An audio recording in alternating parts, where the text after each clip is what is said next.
తమిళనాడులో TVK chief Vijay కేవలం 2 ఏళ్లలోనే ఒంటరిగా పోటీ చేసి అధికారానికి చేరువలో ఉన్నారు. అదే నేపథ్యం కలిగి దాదాపు 12 ఏళ్ల క్రితం పార్టీ పెట్టినటువంటి పవన్ కళ్యాణ్ భిన్నంగా వ్యవహరించడం పలు విమర్శలకు తావిస్తుంది. ఇప్పుడు చివరికి సొంత పార్టీ నాయకులు కార్యకర్తలు కూడా విజయ్తో పవన్ను పోల్చుకుంటూ తిట్టే పరిస్థితి వచ్చింది. ఈ సందర్భంలో Vijay effect deputy CM Pawan Kalyan పైన పడినట్టుంది. దీంతో జనసేన సంస్థాగత నిర్మాణంపై పవన్ దృష్టి సారించారు. 2-3 రోజుల్లో పార్టీ రాష్ట్ర కార్యవర్గము, జిల్లా అధ్యక్షుడు, అట్లాగే 175 నియోజకవర్గాల ఇన్ఛార్జీలను కూడా నియమిస్తారని జనసేన అధికారికంగా ప్రకటించడము చెప్పుకోదగినది. మరి ఆరోగ్యపరమైనటువంటి ఇబ్బందులు ఉన్నప్పటికీ కూడా స్వస్థత చేకూరకపోయినా పార్టీ పదవుల భర్తీపై పవన్ కసరత్తు చేస్తున్నట్లుగా తెలుస్తుంది.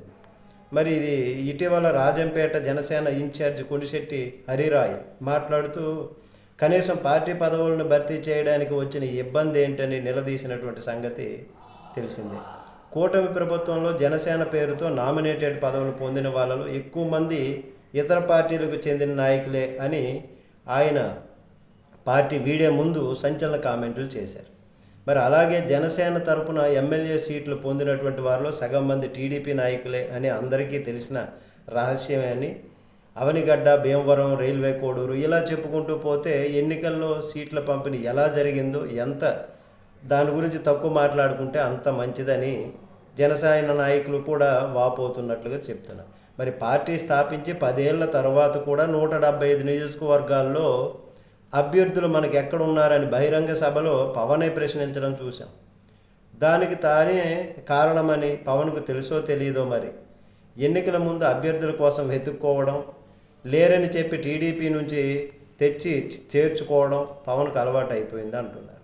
మరి రానున్న స్థానిక సంస్థల ఎన్నికల్లో కూడా ఇదే పందాను అనుసరిస్తే ప్రచారం ఇలాగే జరుగుతుందా అనేటటువంటి విధంగా అదే జరిగితే ఇక జనసేనలో తీవ్ర అసంతృప్తి తప్పదు అన్నట్లుగా ఈ నేపథ్యంలోనే తమిళనాడులో విజయ్ గెలుపు తప్పనిసరిగా పవన్ పైన తీవ్ర ఒత్తిడి పెంచినట్లుంది. తమిళనాడులో విజయ్ కేవలం 2 ఏళ్లలో 220కి పైగా స్థానాల్లో అభ్యర్థులను నిలబెట్టడంతో 107 మందిని గెలిపించుకున్నారు. ఆ పని తమ నాయకుడు ఎందుకు చేయలేకపోతున్నారని జనసేన కార్యకర్తలు, నాయకులు ప్రశ్నిస్తున్నారు. మరి దీంతో ఇప్పటికైనా జిల్లా అధ్యక్షులు, నియోజకవర్గాల ఇన్ఛార్జీలను నియమించకపోతే మర్యాద ఉండదని పవన్ భావించినట్టున్నారు. ఈ క్రమంలో జనసేన సంస్థాగత నిర్మాణం పైన పవన్ దృష్టి సారించారు. పార్టీ పదవులకు సంబంధించి సభ్యత్వం బాగా చేయించిన వారికి ప్రాధాన్యం ఉంటుందని చెప్పడం విశేషం. అయితే సభ్యత్వం ఎలా జరిగిందో జనసేన నాయకులు అంతరాత్మలకు బాగా తెలుసు.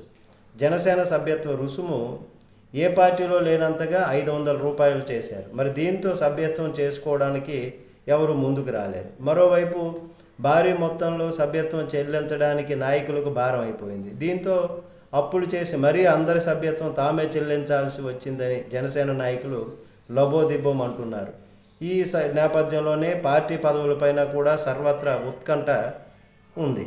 మరి ఇప్పుడైనా పవన్ కళ్యాణ్ ఏం చేస్తారో చూడాలి.